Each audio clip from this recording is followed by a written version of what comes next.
नमस्कार दोस्तों। आज के समय में सेहत से जुड़ी परेशानियां तेजी से बढ़ती जा रही हैं और इन्हीं समस्याओं में से एक महत्वपूर्ण समस्या है नसों की कमजोरी, नसों में ब्लॉकेज, नसों में दर्द और नसों के दबने की स्थिति। यह समस्या अब आम हो चुकी है और लगभग हर घर में किसी न किसी को इससे जूझते हुए देखा जा सकता है। किसी व्यक्ति की पीठ की नस दब जाती है तो किसी के पैरों की नसों में दर्द होने लगता है। कुछ लोगों को यह समस्या हाथों की नसों में भी झेलनी पड़ती है। जब हमारे शरीर के किसी भी हिस्से की नस दब जाती है तो वहां रक्त का प्रवाह धीरे धीरे कम होने लगता है और उस क्षेत्र में झंझनाहट, सुन्नपन या लकवे जैसी स्थिति उत्पन्न हो जाती है। अब यह सवाल उठता है कि इस परेशानी का इलाज क्या है। अगर आपकी नसें कमजोर हो रही हैं तो इसके लक्षण कौन-कौन से होंगे? कैसे पहचाना जाए कि नसों में कमजोरी आ रही है ताकि समय पर इसका समाधान किया जा सके? अगर आपकी याददाश्त पहले के मुकाबले कमजोर होती जा रही है तो यह एक संकेत हो सकता है कि आपकी नसें सही तरीके से कार्य नहीं कर रही हैं।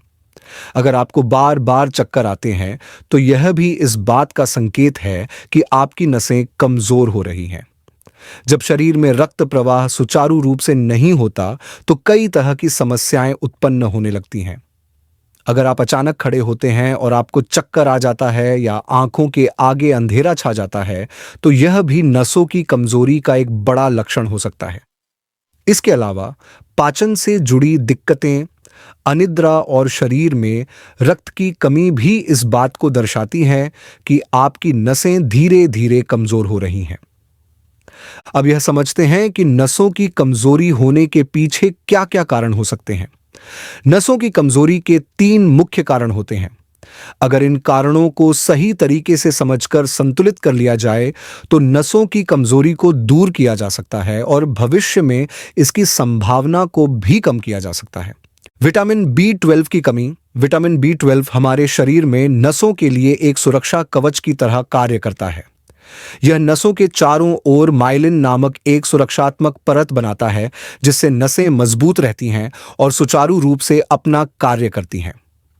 यदि शरीर में विटामिन बी 12 की कमी हो जाती है तो यह सुरक्षात्मक परत कमजोर होने लगती है और नसों में ब्लॉकेज जैसी समस्या उत्पन्न हो सकती है। पोटेशियम की कमी। पोटेशियम शरीर में रक्त प्रवाह को नियंत्रित और संतुलित करने में मदद करता है। यदि शरीर में पोटेशियम की मात्रा कम हो जाती है तो नसों की संवेदनशीलता प्रभावित होने लगती है जिससे कमजोरी, सुन्नपन और दर्द की समस्या बढ़ सकती है। मैग्नीशियम की कमी।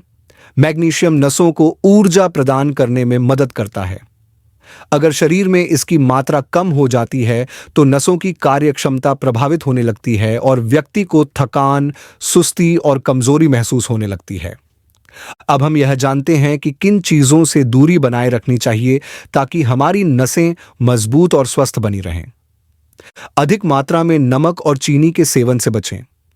अधिक नमक और मीठा खाने से रक्त संचार पर नकारात्मक प्रभाव पड़ता है जिससे नसों की स्थिति बिगड़ सकती है। आइसक्रीम और अधिक मीठी चीजों का सेवन न करें। इनका अधिक मात्रा में सेवन करने से नसों की कमजोरी बढ़ सकती है। तली भुनी और ज्यादा तेल वाली चीजों से बचें। रिफाइंड ऑयल और जंक फूड खाने से पाचन तंत्र प्रभावित होता है जिससे शरीर को आवश्यक पोषक तत्व ठीक से नहीं मिल पाते और इसका सीधा असर नसों पर पड़ता है। नसों की कमजोरी को दूर करने के लिए हमें किन चीजों का सेवन करना चाहिए यह जानना बेहद जरूरी है। हमारे भोजन में सही पोषक तत्वों की उपलब्धता नसों की मजबूती के लिए अत्यंत आवश्यक होती है। हरी पत्तेदार सब्जियों का सेवन करें। पालक, मेथी, सरसों, चौलाई और अन्य हरी पत्तेदार सब्जियां हमारे शरीर को vitamin B 12, vitamin C, vitamin E और मैग्नीशियम प्रदान करती हैं। ये पोषक तत्व नसों को पोषण देकर उन्हें मजबूत बनाने में महत्वपूर्ण भूमिका निभाते हैं।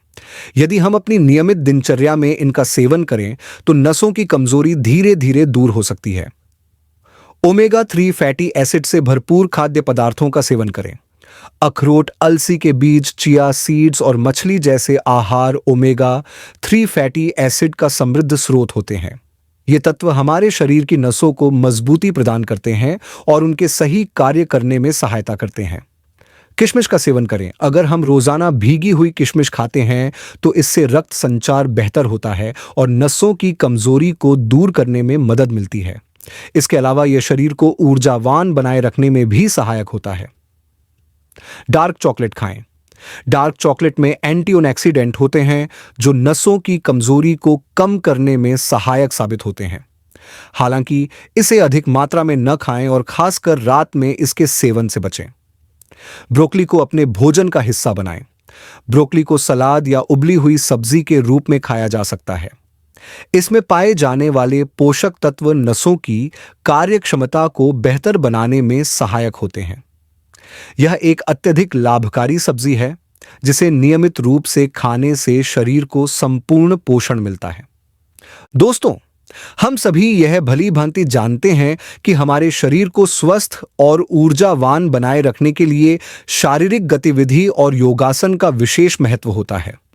विशेष रूप से जब नसों की कमजोरी की समस्या उत्पन्न होती है, तब योगासन और प्राणायाम अत्यधिक लाभकारी सिद्ध होते हैं। नियमित रूप से योग का अभ्यास करने से शरीर की कार्यक्षमता बढ़ती है और नसों को मजबूती मिलती है। अगर हम कास योग और प्राणायाम की बात करें तो भस्त्रिका प्राणायाम और अनुलोम विलोम प्राणायाम नसों की सेहत के लिए अत्यंत प्रभावी माने जाते हैं। यदि हम अपने दैनिक जीवन में इन दोनों प्राणायामों को शामिल कर लें और प्रतिदिन इनका अभ्यास करें तो नसों की कमजोरी को दूर करने में बहुत सहायता मिलती है।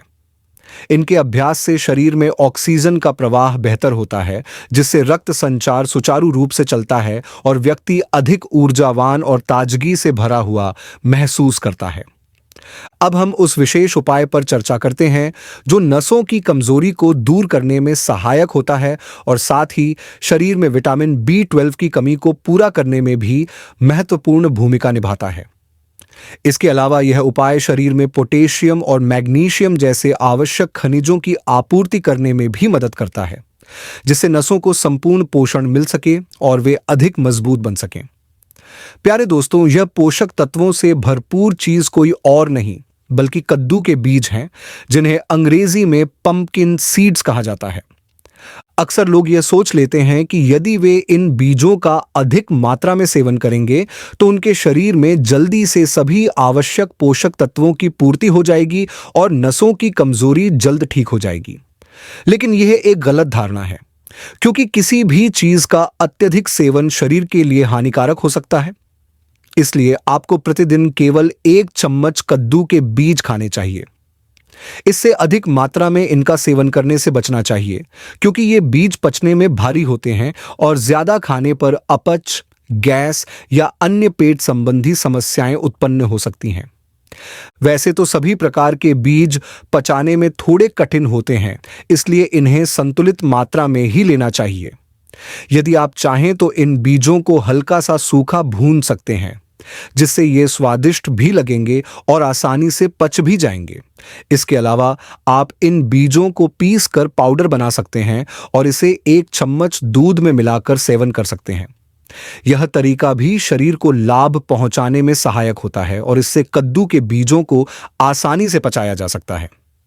यदि आप चाहें तो इन बीजों को अपने दैनिक भोजन में अलग अलग तरीकों से भी शामिल कर सकते हैं। उदाहरण के लिए इन्हें अपने आटे में मिलाकर रोटी बना सकते हैं, सलाद में डालकर खा सकते हैं या फिर दही के साथ मिलाकर सेवन कर सकते हैं। इसके अतिरिक्त इन्हें स्मूदी में मिलाकर पिया जा सकता है या फिर अन्य खाद्य पदार्थों के साथ मिलाकर भी खाया जा सकता है।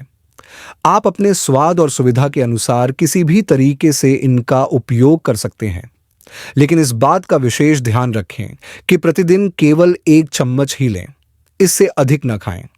इसके साथ ही यह भी याद रखना आवश्यक है कि कद्दू के बीजों को कभी भी अधिक तापमान पर पकाकर नहीं खाना चाहिए। जब इन्हें बहुत अधिक तापमान पर पकाया जाता है तो इनमें मौजूद महत्वपूर्ण पोषक तत्व नष्ट हो जाते हैं और इनके सेवन से शरीर को पूरी तरह से लाभ नहीं मिल पाता। इसलिए इन्हें हमेशा कच्चा या हल्का भुना हुआ ही खाना चाहिए। ये बीज बाजार में आसानी से उपलब्ध होते हैं और इनका नियमित सेवन करने से नसों की कमजोरी को दूर किया जा सकता है। इसके अलावा कद्दू के बीजों का सेवन करने से शरीर में विटामिन B12 की कमी पूरी होती है और यह केवल नसों के लिए ही नहीं बल्कि हड्डियों के लिए भी अत्यंत लाभकारी होता है। इन बीजों में भरपूर मात्रा में पोटेशियम, मैग्नीशियम, आयरन और कैल्शियम पाया जाता है, जो शरीर को संपूर्ण पोषण प्रदान करते हैं और व्यक्ति को अधिक ऊर्जावान और स्वस्थ बनाए रखते हैं। इसलिए प्यारे दोस्तों, यदि आपको नसों में ब्लॉकेज, कमजोरी, झुनझुनी या सुन्नपन की समस्या होती है, तो आपको कद्दू के बीजों का सेवन जरूर करना चाहिए। इसके अलावा अपने आहार में हरी पत्तेदार सब्जियों को शामिल करें और नियमित रूप से भस्त्रिका तथा अनुलोम विलोम प्राणायाम करें ताकि आपका शरीर मजबूत और स्वस्थ बना रहे। दोस्तों, आज की यह महत्वपूर्ण जानकारी यहीं समाप्त होती है। यदि आपको यह जानकारी उपयोगी लगी हो तो इसे अपने दोस्तों, परिवारजनों और प्रियजनों के साथ जरूर साझा करें ताकि वे भी इसका लाभ उठा सकें। हम फिर मिलेंगे एक नई और लाभकारी जानकारी के साथ। तब तक के लिए स्वस्थ रहें, खुश रहें और अपने शरीर का अच्छे से ख्याल रखें।